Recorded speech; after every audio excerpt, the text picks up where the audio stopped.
तिकडे कृषी मंत्री बनवल्यानंतर माणिकराव कोकाटे हे भुजबळ यांच्या येवला लासलगाव मतदारसंघाच्या दौऱ्यावर जाणार आहेत। या दौऱ्यातून ते भुजबळ यांना डिवचण्याचा प्रयत्न करत असल्याची चर्चा राजकीय वर्तुळात आहे। यावर भुजबळ समर्थकांच्याकडून कोकाटे यांना प्रत्युत्तर देण्यात आलंय। कोकाटे यांनी जुने दिवस विसरू नयेत, डिवचण्याचा प्रयत्न केला तर जशास तसं उत्तर दिलं जाईल असा इशारा भुजबळ समर्थकांनी दिलाय। पद्धतीनं माणिकराव कोकाटे हल्लाबोल करताय भुजबळांवरती, हा जुना वाद आहे। आपल्याला या ठिकाणी मी सांगू इच्छितो, आमदार माणिकराव कोकाटे साहेब आज कृषी मंत्री झाले। त्यांना कृषी मंत्री झाल्यानंतर त्यांनी आदरणीय भुजबळ साहेबांच्या मागच्या उपकाराची जाणीव ठेवायला पाहिजे। कारण 2019 मध्ये लोकसभेमध्ये कोकाटे साहेब जेव्हा पराभूत झाले तेव्हा भुजबळ साहेबांच्या माध्यमातूनच 2019 मध्ये सिन्नर मतदारसंघामध्ये राष्ट्रवादी काँग्रेसकडून त्यांना उमेदवारी दिली आणि ते 2700 मतांनी फक्त आमदार झाले। तेव्हा भुजबळ साहेबांनी सगळ्या कार्यकर्त्यांना सूचना दिल्या होत्या का आपल्याला पक्षाचं कोकाटे साहेबांचं काम करायचं आहे, म्हणून कोकाटे साहेब निवडून आले। निवडून आल्यानंतर 2019 मध्ये कोकाटे साहेबांनी स्वतः मान्य केलं की मी भुजबळ साहेबांमुळे निवडून आलो आणि आता अचानक ते मंत्री झाल्यानंतर काय चमत्कार झाला का ते मागचं सगळं विसरून गेले। भुजबळ साहेबांनी आजपर्यंत राजकारणात जात पात धर्म न पाहता पक्षाचं काम आणि धोरण ठेवूनच काम केलेलं आहे। जे काही आरोप होता हे संपूर्ण चुकीचे आहे। हे आरोप न करता सगळ्यांनी एकसंघ राहावा आणि हे राष्ट्रवादी काँग्रेस पक्षाचे कार्यकर्ते नेते यांचं काम व्यवस्थितरित्या जिल्ह्यात, राज्यात आणि देशात पण चांगलं व्हावं एवढीच इच्छा। काय भावना आहे भुजबळ समर्थक म्हणून? आज भुजबळ साहेब हे पक्षामध्ये ज्येष्ठ नेते आहेत, अनुभवी नेते आहेत आणि त्यांना मंत्रिपद मिळावं हे सर्व समाजातील सर्व पक्षाच्या लोकांची इच्छा आहे।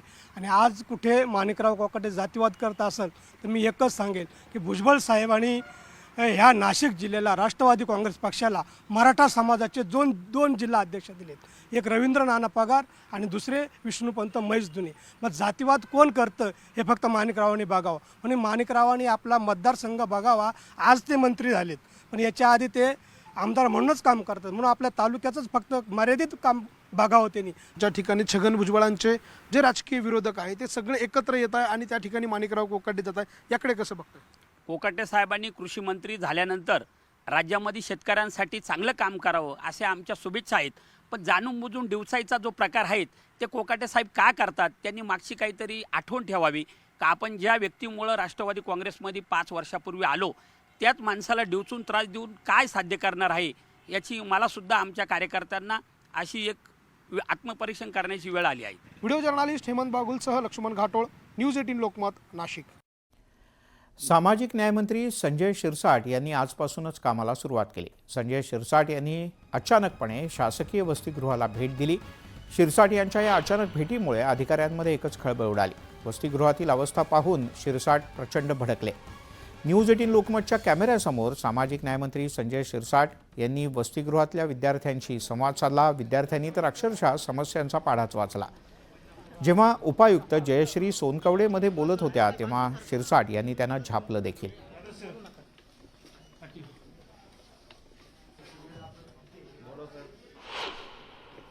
मला सांग मित्रा, आता सर आले इथं म्हणून सगळं चकाचक दिसतं, पण ओरिजिनल चित्र काय नाही सर, ओरिजिनल नाही आहे इथं, कोणी बघत नाही, काही व्यवस्था चालत नाही सर इथं। जर आम्ही जरी कंप्लेंट केली ना त्यांनी टाळतात सर। आम्हाला पिण्याचं पाणी नाही देत सर यांनी चांगलं, पिण्याचं पाणी जे बेसिक नीड आहे आपली, पण सर पाण्याचा रोज कचरा असतो सर आमच्या हर वेळेस एक जण बोला, एक जण सर। पाण्यामध्ये कचरा असतो सर। सर मेसचं जेवण आहे ना सर, नाही सर आम्ही खूप वेळ सांगलं सर आम्ही, पण नाही भेटत सर आम्हाला पाणी पियाला। एकदम आमची सर बेसिक नीड पूर्ण होत नाही सर इथं। आणि सर आपल्या हॉस्टेल जवळपास 125 ते 30 रूम अशा आहेत सर जे खराब झालेले आहेत सर। जवळपास सर 150 पर्यंत ऍडमिशन आपलं बेकार जाते सर आपल्या हॉस्टेल हर वेळेस। तुम्ही रूमची व्यवस्था बघा सर, रूम मध्ये बरोबर पाणी शिरलेलं आहे सर आणि रूम एकदम खराब झालेले आहेत सर। जवळपास 25 ते 30 रूम आहे सर आपल्या अशा।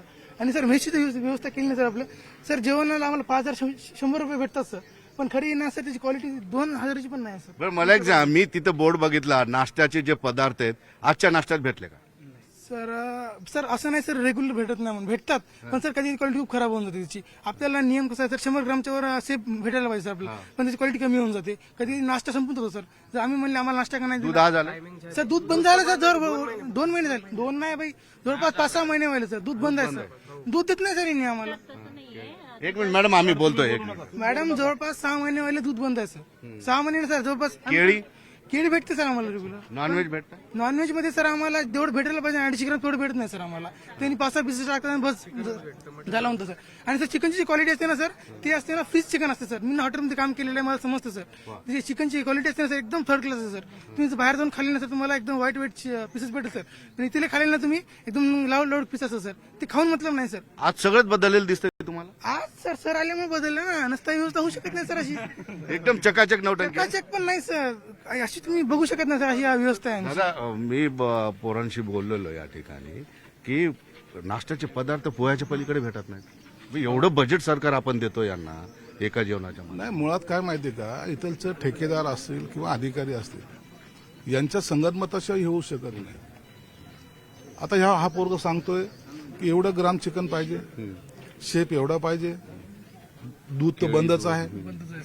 आता पाणी ही सगळ्यात निडेबल गोष्ट आहे, बेसिक आहे ना. नाही, त्यांनी गेलं चांगलं केलं, पण तो दम देऊन काम संपणार नाही. आठवड्याभरात त्यांनी ज्या ज्या सूचना दिल्या त्याची अंमलबजावणी होती का? पुन्हा 1 आठवड्याने त्यांनी करावी किंवा तुम्ही तरी करावी, म्हणजे मंत्र्यांचं किती अधिकारी ऐकतात हे आपल्याला कळेल. त्यामुळे किमान या दौऱ्यामुळे का होईना पण विद्यार्थ्यांचे प्रश्न हे सगळ्यांसमोर आले. खातेवाटप जाहीर झाल्यानंतर मंत्र्यांनी आज पदभार स्वीकारला. मंत्री नितेश राणे यांनी आपला पदभार स्वीकारला, तर नितेश राणे यांच्याकडे बंदरे आणि मत्स्य उत्पादन या विभागाचा कारभार सोपवण्यात आला आहे. प्रताप सरनाईक यांनी सुद्धा आपला पदभार स्वीकारला. प्रताप सरनाईक हे परिवहन खात्याचे मंत्री आहेत.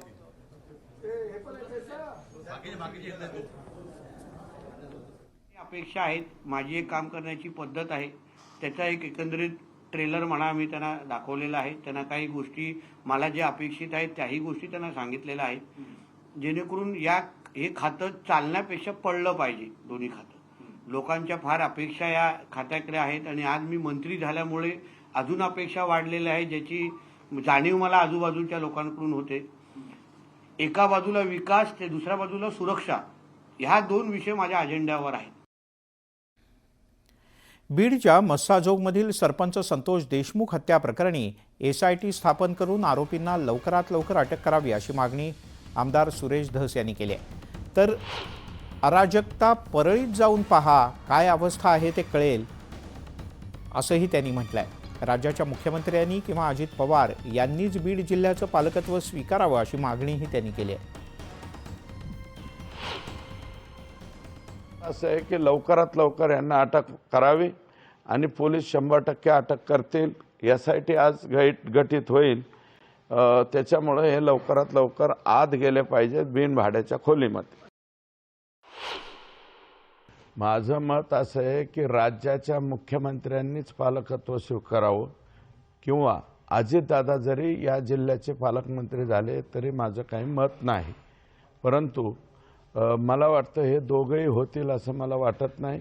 कारण राज्याच्या मुख्यमंत्र्यांनी स्पेशली फक्त तिथे नक्षलाईट एरिया आहे म्हणून तिथलं पालकत्व, पण राज्याच्या मुख्यमंत्र्यांना मला वाटतं कुठेही डायरेक्ट पालकमंत्री होता येत नाही. आमदार तानाजी सावंत